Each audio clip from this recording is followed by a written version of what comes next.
오늘 이 말씀을 가지고 묵은 누룩을 내버리십시오, 이런 제목으로 함께 은혜를 나누겠습니다. 우리는 이 땅을 살아갈 때 하나님의 백성으로서 이 땅을 살아갑니다. 예수 그리스도의 십자가 보혈로 구원받은 자로서 함께 모여서 신앙생활을 하고 있습니다. 교회는 성도들의 모임입니다. 성도들이 모였기 때문에 세상과는 다른 공동체입니다. 세상은 세상의 법을 따르지만 교회는 세상의 법보다 훨씬 더 높은 하나님의 법을 따릅니다. 세상의 법은 사람의 행동을 가지고 판단을 합니다.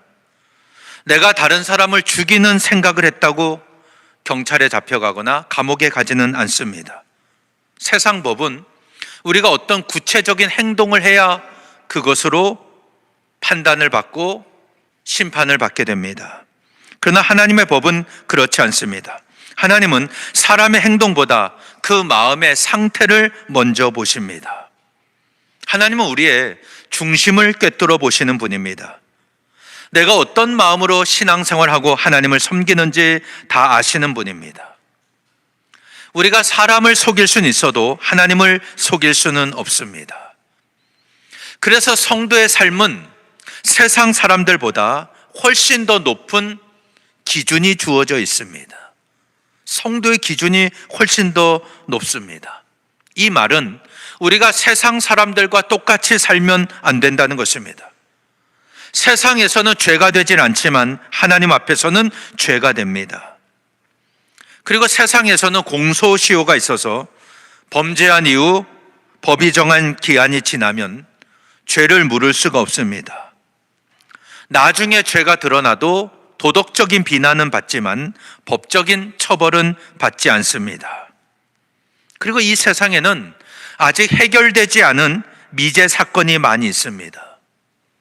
우리가 잘 아는 개구리 소년 사건도 마찬가지입니다.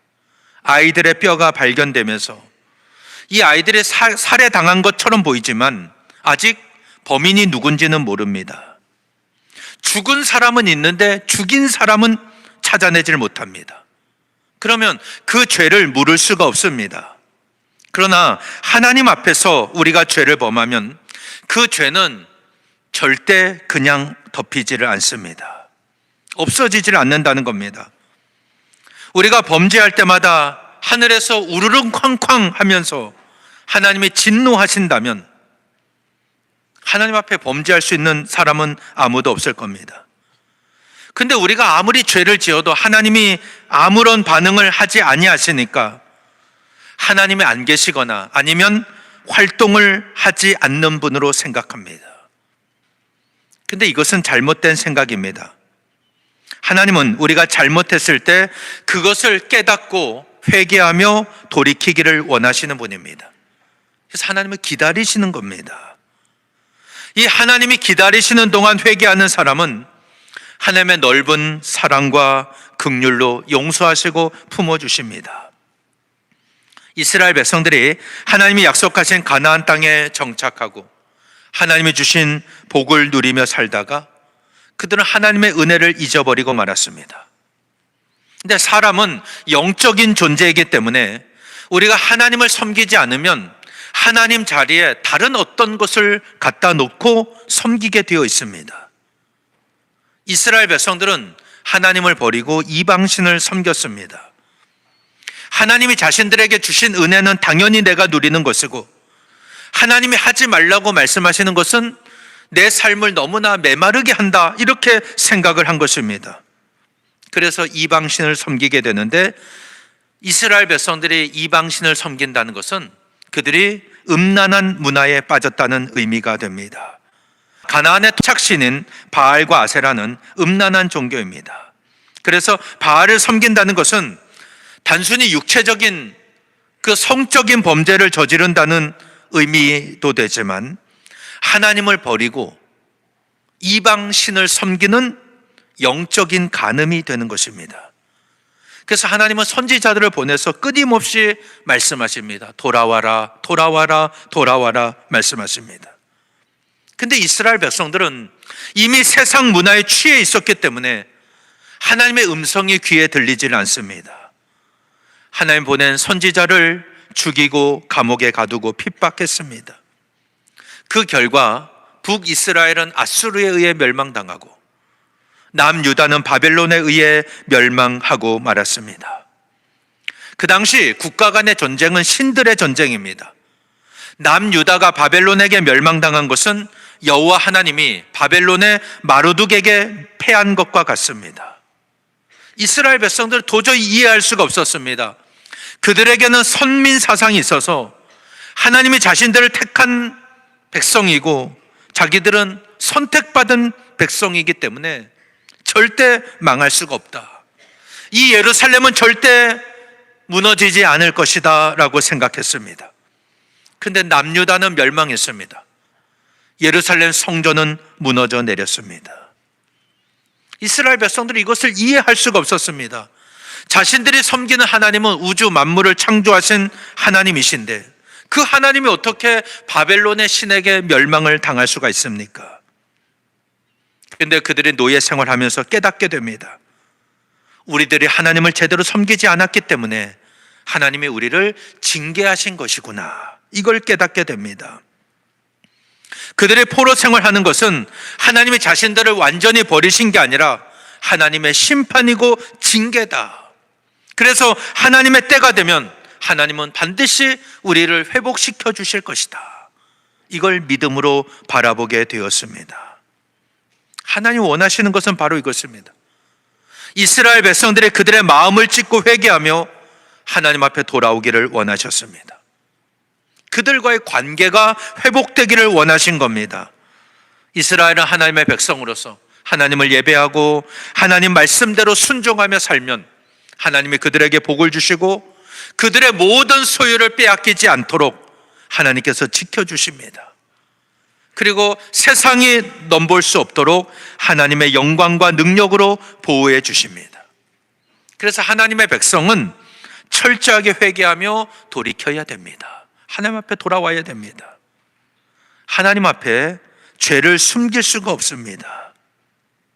하나님은 우리가 회개하고 돌아오도록 한없는 사랑으로 기다리시지만 때로는 준엄한 심판으로 우리에게 임하십니다.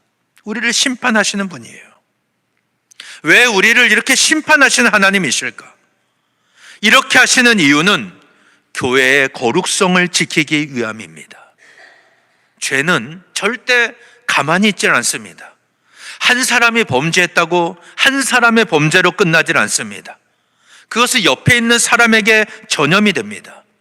이것을 죄의 확산성이라고 합니다. 확산성. 죄는 확산됩니다. 가만히 있지는 않습니다. 그래서 공동체 전체가 죄에 빠집니다. 하나님은 이것을 막기 위하여 때로는 아주 준엄하게 죄를 심판하는 모습이 성경에 나옵니다. 그 대표적인 예가 바로 아간의 범죄입니다. 이스라엘 백성들이 하나님의 은혜로 출애굽하고 광야에서 40년을 살았습니다. 그 40년은 훈련받는 기간입니다. 노예 근성이 다 빠져나가고 하나님의 백성으로 훈련받는 시간입니다. 그리고 모세가 죽은 뒤 여호수아를 통해서 가나안 땅을 정복해 갑니다. 그 첫 번째가 여리고성이었습니다. 하나님은 이스라엘 백성들에게 여리고성을 하루에 한 바퀴씩 돌게 하셨습니다. 그리고 그 성을 돌 때는 침묵하게 하셨어요. 아무 소리도 내지 말라. 이렇게 하신 이유는 내가 지금 이 성을 왜 도는지 이해할 수가 없습니다. 왜 하나님께서 이렇게 명령하셨는지 알 수 없지만 순종하는 법을 배우게 하신 겁니다. 그리고 일곱째 날에는 7바퀴를 돌게 하시고 크게 소리 지르게 하셨습니다. 그때 여리고성이 무너져 내렸습니다. 하나님은 라합의 집에 함께 있던 사람들은 다 살려주셨지만 그 성에 있던 모든 물건은 다 여호와의 곳간에 드리고 남녀노소 소와 양과 나귀는 다 칼로 멸하게 하셨습니다. 그런데 유다지파 세라의 증손 삽디의 손자 갈미의 아들 아간이 하나님께 온전히 바쳐야 될 물건 중에 일부를 몰래 감춥니다. 아무도 모르는 줄 알았습니다. 그러나 하나님은 보고 계셨습니다. 이걸 하나님이 그냥 넘어가지 않으셨습니다. 두 번째 성 아이성 전투에서 이스라엘이 패하게 하셨습니다. 아이성은 아주 작은 성입니다. 이스라엘이 볼 때는 쉽게 이길 줄 알았는데 그들 가운데 죄가 있으니까 하나님은 이스라엘이 패하게 하셨습니다. 이기지 못하게 하시는 겁니다. 그리고 여호수아로 하여금 누가 범인인지 제비를 뽑게 하셨습니다. 아침 일찍 지파별로 나와서 제비를 뽑았는데 유다 지파가 뽑혔습니다. 유다 지파 중에 모여서 제비를 뽑았는데 세라 족속이 뽑혔습니다. 세라 족속의 남자들 중에 제비를 뽑으니 삽디가 뽑혔고, 삽디 중에 자손 중에 제비를 뽑으니 갈미의 아들 아간이 뽑힌 겁니다. 그는 신할산 아름다운 외투 한 벌과 은 200세겔, 그 무게가 50세겔 되는 금덩이 하나를 탐내어서 자기 장막 밑에 땅속에 감추어 놓았던 겁니다. 하나님은 그 훔친 물건과 그의 아들들, 딸들을 다 데리고 그의 소와 나귀와 양들까지 그의 장막에 속한 모든 것을 다 끌고 아골 골짜기로 가게 하십니다. 그리고 거기서 돌로 쳐서 불사르게 하십니다. 아간만이 아닙니다. 그가 훔친 물건들, 그의 재산들, 가축들, 자녀들까지 다 불사르게 하시는 거예요.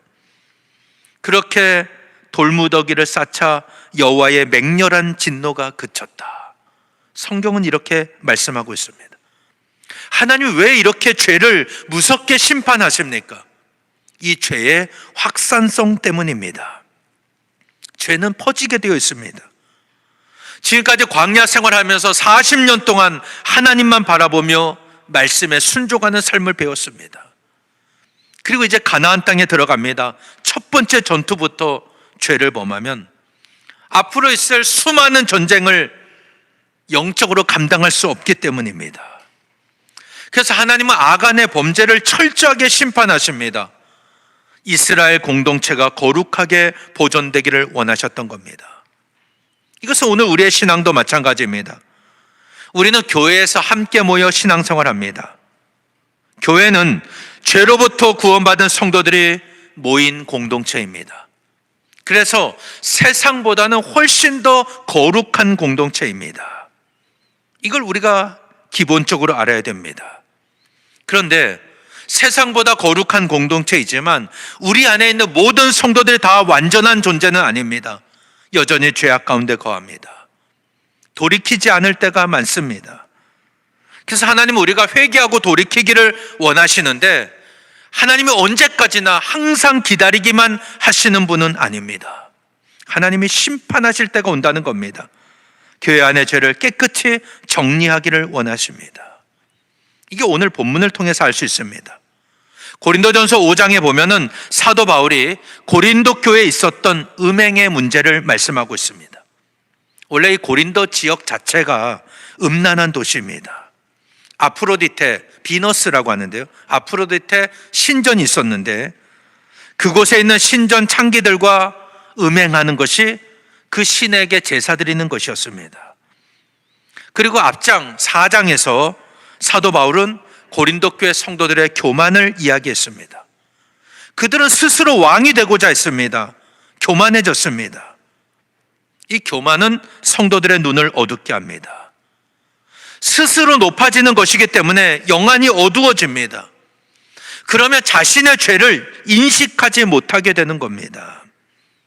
하나님은 사도 바울의 고백을 통해서 자신을 죽이기로 작정하신 것처럼 세상의 끄트머리에 세우셔서 목숨을 걸고 사명을 감당하게 하셨는데 정작 고린도 교회 성도들은 스스로 지혜롭고 강하고 존귀하다고 생각을 했습니다. 이렇게 교만해지자 교회 안에서 파렴치한 음행이 벌어졌는데 그것을 그냥 묵인하는 상황이 발생한 겁니다.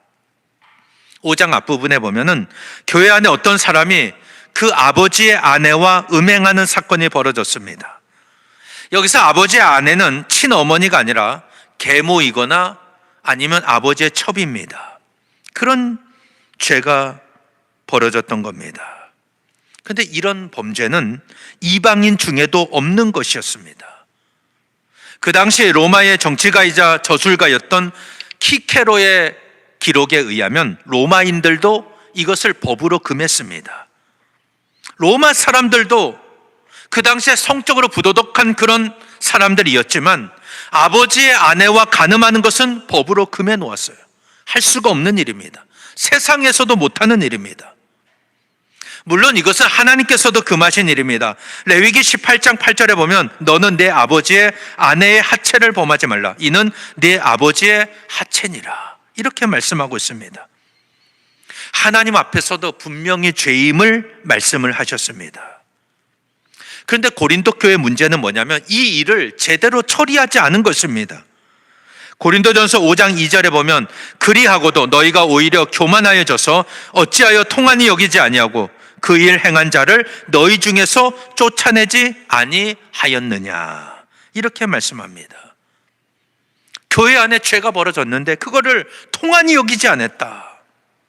통한이 여긴다는 말은 죄에 대해서 고통스러워하는 겁니다. 탄식하면서 슬퍼하는 거예요. 어떻게 우리 가운데 이런 죄가 있을 수 있는가? 고통하고 탄식하며 슬퍼하는 겁니다. 그런데 고린도 교회 성도들은 교만해진 겁니다. 세상에도 없는 죄가 교회 안에서 발생됐는데 아무도 통한이 여기질 않습니다. 세상 사람들보다 더 큰 죄를 범했는데 교회는 아무 일 없었다는 듯 그냥 덮으려고 했습니다. 그들은 죄에 대해서 민감하게 반응하지 않았습니다. 그 죄를 덮으려고 했습니다. 모른 체 하려고 했던 겁니다. 그러나 사도 바울은 그들의 태도를 책망합니다. 혹독한 대가를 치르더라도 거룩한 공동체, 교회를 더럽히는 문제 앞에서 함께 슬퍼하고 징계해야 된다고 강조를 합니다. 왜냐하면 아무리 작은 죄를 할지라도 그 죄 하나가 공동 전체를 무너뜨릴 수 있기 때문입니다. 그래서 무조건적으로 용납해주고 무조건적으로 용서해주는 것, 이것은 사랑이 아닌 겁니다. 진정한 사랑은 죄를 미워하고 죄 때문에 망하지 않도록 징계를 통해서라도 깨닫게 해주는 것입니다. 이게 진정한 사랑입니다. 그래서 오늘 고린도전서 5장 4절과 5절에 보면 주 예수의 이름으로 너희가 내 영과 함께 모여서 우리 주 예수의 능력으로 이런 자를 사탄에게 내주었으니 이는 육신은 멸하고 영은 주 예수의 날에 구원을 받게 하려 함이라. 이렇게 말씀하고 있습니다. 지금 사도 바울은 자신의 권위가 아니라 예수님의 권위로 이런 자를 사탄에게 내주었다. 이 말의 표현은 교회가 그를 징계했다는 겁니다. 아마 성찬을 금지시키거나 예배에 참여하지 못하도록 출교하는 그런 징계를 내린 겁니다. 그리고 육신을 멸한다라고 말하는데 이것은 육체적인 죽음을 의미하는 것이 아닙니다. 죄악된 속성이나 육신의 속성에서 벗어나는 걸 의미합니다. 그러니까 그 죄에서 벗어나는 겁니다. 그래서 그 영혼은 주 예수의 날에 구원을 받게 했습니다. 이게 궁극적인 목적입니다. 사도 바울이 징계하는 궁극적인 목적은 그 징계를 통해서 죄를 회개하고 구원에 이르도록 하는 것입니다. 그래서 교회 안에서는 이 죄를 철저하게 다루어야 한다고 말씀합니다. 오늘 본문 6절과 7절 보세요. 너희가 자랑하는 것이 옳지 아니하도다. 적은 누룩이 온 덩어리에 퍼지는 것을 알지 못하느냐. 너희는 누룩 없는 자인데 새 덩어리가 되기 위하여 묵은 누룩을 내버리라. 우리의 유월절 양 그리스도께서 희생되셨느니라. 이렇게 말씀을 하고 있습니다. 사도 바울은 고린도 교회 안에 있었던 이 음행의 문제가 개인의 문제가 아니다. 이것은 교회 전체의 문제다. 이렇게 말씀을 합니다. 그래서 묵은 누룩을 내버리라 말씀했습니다. 그 죄가 교회 전체에 영향을 미치기 때문입니다. 그렇게 하지 못하도록 이 죄의 문제를 반드시 해결하라. 이렇게 말씀을 하고 있는 겁니다. 교회 안에서 발생된 죄의 문제는 예수님께서도 말씀을 하셨는데 3단계로 권고하라고 말씀하셨습니다. 마태복음 18장 15절에서 17절에 보면 내 형제가 죄를 범하거든 가서 너와 그 사람과만 상대하여 권고하라. 만일 들으면 내가 내 형제를 얻은 것이요 만일 듣지 않거든 한두 사람을 데리고 가서 두세 증인의 입으로 말마다 확증하게 하라. 만일 그들의 말도 듣지 않거든 교회의 말하고 교회의 말도 듣지 않거든 이방인과 세리와 같이 여기라. 이렇게 말씀했습니다. 이 예수님께서 하신 말씀입니다. 교회 안에서 누군가가 죄를 범하면 1단계 서로 1대1로 만나서 권고하라는 겁니다. 그래도 듣지 않으면 2단계는 두세 사람의 증인과 함께 가서 회개를 권고해라. 그래도 듣지 않으면 3단계로 교회에 말하고 교회가 그에게 회개를 권고하라. 그래도 듣지 않으면 이방인과 세리와 같이 여기라. 이렇게 주님께서 말씀하십니다. 왜 이렇게 말씀하실까요? 근본적인 이유는 그 영혼을 구원하기 위함입니다. 회개시키는 게 목적입니다. 그래도 회개하지 않으면 교회의 거룩성을 지키고 성도들을 죄로부터 보호하기 위함입니다. 그래서 죄는 아주 작은 죄라도 쉽게 보아서는 안 됩니다. 적은 누룩이 온 덩어리에 퍼지기 때문입니다.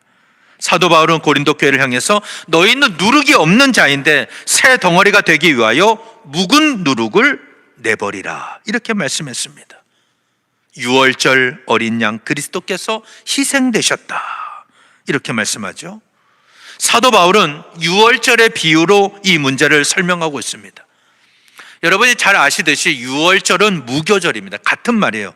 무교절이라는 말은 누룩 없는 떡을 먹는 절기입니다. 누룩 없는 떡이에요.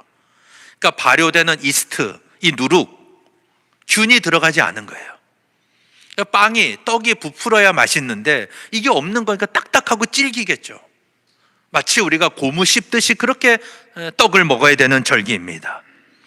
유대인들은 유월절이 되면 7일 동안 집안에 있는 모든 누룩을 갖다 버려야 했습니다. 왜냐하면 누룩을 죄의 상징으로 보았기 때문입니다. 출애굽기 12장 15절에 보면 너희는 이래 동안 무교병을 먹을지니 그 첫날에 누룩을 너희 집에서 제하라. 무릇 첫날부터 일곱째 날까지 유교병을 먹는 자는 이스라엘에서 끊어지리라. 이렇게 말씀합니다. 그러니까 유월절 기간, 무교절 기간에는 무교병을 먹어야 됩니다. 누룩 없는 떡만 먹을 수가 있습니다. 누룩은 아주 적은 양이라도 그게 반죽에 함께 섞이면 빠른 속도로 퍼져나갑니다. 금방 부풀어 오르죠. 마찬가지로 죄의 속성도 똑같습니다. 죄인 중에 한 사람이 죄를 저질러도 그걸 그냥 묵과하고 있으면 마치 누룩처럼 빠른 속도로 교회 안에 퍼져나간다는 겁니다.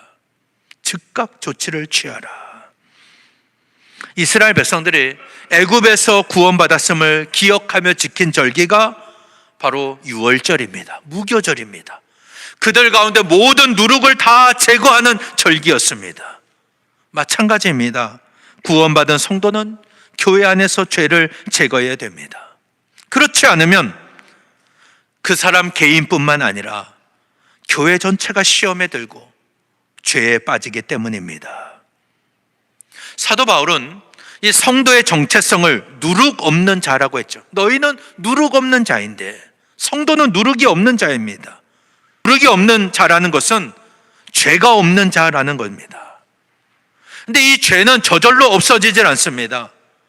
이 죄가 얼마나 무서운지는 하나님의 독생자 예수 그리스도께서 십자가에 못 박혀 죽으심으로 우리의 죄를 용서받을 만큼 무서운 겁니다. 하나님의 아들이 죽어야만 용서받을 수 있는 그런 죄입니다. 우리는 예수님의 십자가 보혈로 죄를 용서받았기 때문에 이제는 누룩이 없는 순전함과 진실함의 떡이 되라. 이렇게 말씀하죠. 8절에 보면은 이러므로 우리가 명절을 지키되 묵은 누룩으로도 말고 악하고 악의에 찬 누룩으로도 말고 누룩이 없이 오직 순전함과 진실함의 떡으로 하자. 이렇게 말씀했습니다. 순전함과 진실함의 떡, 이것은 세상과의 구별됨입니다.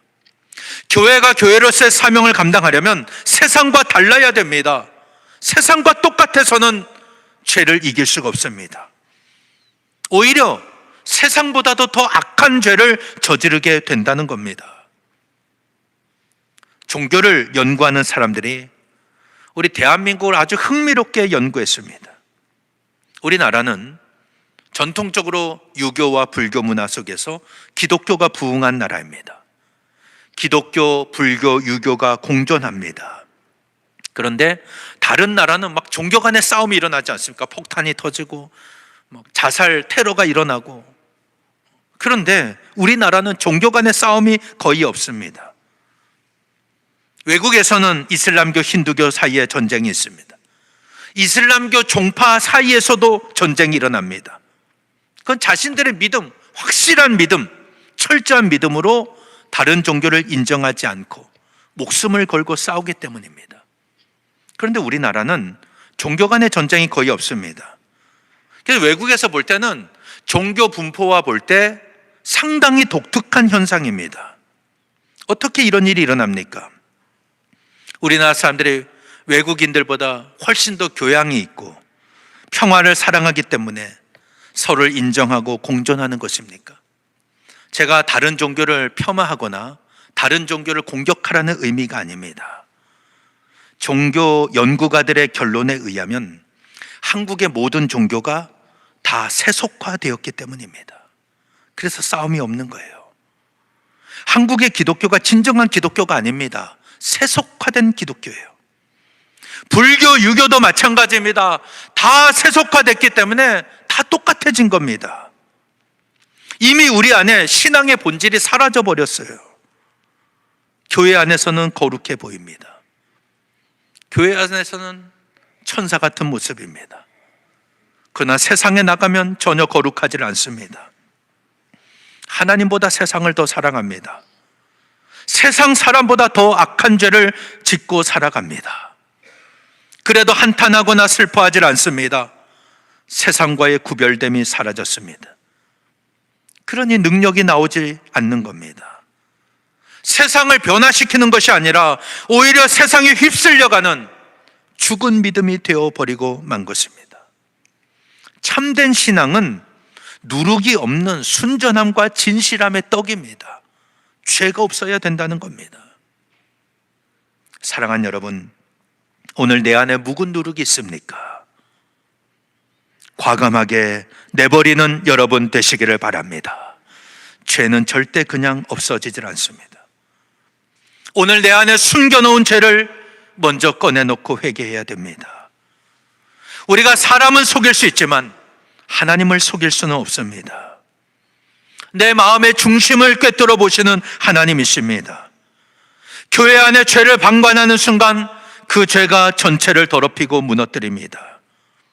그래서 먼저는 내 죄를 하나님 앞에 철저하게 회개해야 됩니다. 그리고 다른 사람의 죄가 보이면 그 사람을 위해서 기도해 주시길 바랍니다. 기도해야 됩니다. 하나님이 긍휼히 여기셔서 그 영혼을 버리지 마시고 구원받도록 기도해야 됩니다. 그럴 때 교회가 죄로 인해서 흔들리지 않고 세상을 구원하는 사명을 감당할 수 있는 겁니다. 옛날은 교회가 하나였기 때문에 교회에서 출교당하면 사실상 신앙에서부터 버림받는 겁니다. 근데 지금은 그런 시대가 아니죠. 교회가 출교하면 교회가 여기밖에 없나? 다른 교회 가겠죠. 그렇기 때문에 징계가 의미가 있는가?